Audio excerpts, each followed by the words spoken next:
राज्यामध्ये आता तर देशातच सगळीकडे स्मार्ट मीटर लावणं कंपल्सरी झालंय। आपल्या राज्याने 1,23,00,000 स्मार्ट मीटर्स लावले आहेत। म्हणजे आपण मोर दॅन 50% आता पोहोचलेलो आहोत। 1,23,00,000 यामध्ये तक्रारी किती ग्राहकांकडून आल्या? 3,92,000 ग्राहकांकडून तक्रारी आल्या। जिथे तक्रार आली तिथे आपण दुसरं मीटर घेऊन जातो आणि त्यांच्या समोर तपासणी करतो। ही तपासणी केल्यानंतर केवळ 210 तक्रारींमध्ये तथ्य आढळलं, म्हणजे 0.0017%। आणि एवढंच नाही तर आपण काही प्रमाणात स्मार्ट मीटर वापरणाऱ्यांना दिवसाला विजेची सवलत देखील दिली आहे। पण आता यावेळेस एक गोष्ट मात्र निश्चितपणे झाली, काही लोक म्हणतात की आमचं बिल जास्त आलं। हे का आलं याचा एक अभ्यास केला। हे वर्ष एक वेगळं वर्ष आहे।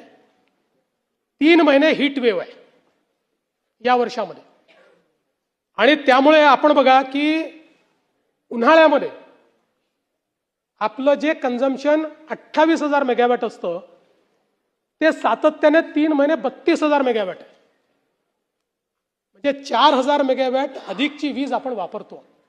त्याचा परिणाम काय होतो? म्हणून एक आपण स्टडी केला बदलापूरला। हवामानातल्या बदलामुळे आता बदलापूरमध्ये जे काही सरासरी कमाल तापमान जे आहे हे साधारणपणे मे 25 मध्ये 38 डिग्री होतं, ते मे 26 मध्ये 43 डिग्री झालं, 5 डिग्रीनी वाढलं। आणि सातत्याने हीट वेव्ह मध्ये ते 5 डिग्रीनी पुढे होतं। आणि साधारणपणे पाऊस देखील जवळपास 1 महिना उशिरा पडला। पाऊस पडला की थोडं डिमांड कमी होते लोकांचं। आता याच्यामध्ये वीज वापर समजा 1 BHKचं कुटुंब आहे, साधारण 1.5 टनचा AC आहे, फ्रीज आहे आणि पंखा आहे। अशा घरामध्ये बिल येत होतं 270 युनिट्सचं। यावर्षी वापरले गेले 270च्या ऐवजी 415 युनिट। त्यामुळे मासिक बिल 2,500 वरनं 5,000 झालं। का झालं? आपण जेव्हा 300 युनिट पर्यंत आपण स्वस्तात वीज देतो, 300 युनिटच्या वर गेलं की 5 रुपयांनी वाढ होते, आणि 500 युनिटच्या वर गेलं की अजून 2 रुपयांनी वाढ होते। टेलिस्कोपिक पद्धत आहे। आणि या टेलिस्कोपिक पद्धतीमुळे ज्याचा 270 युनिटचा वापर होता त्याचा 415 युनिट झाला।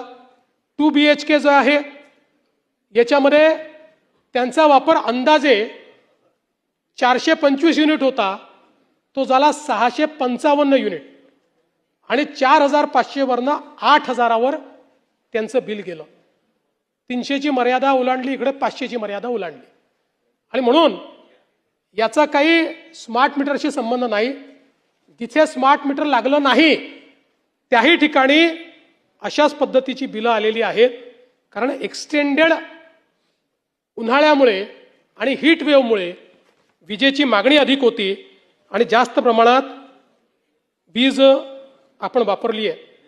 आमच्या चॅनलला लाईक करा, शेअर करा, सबस्क्राईब करायला विसरू नका।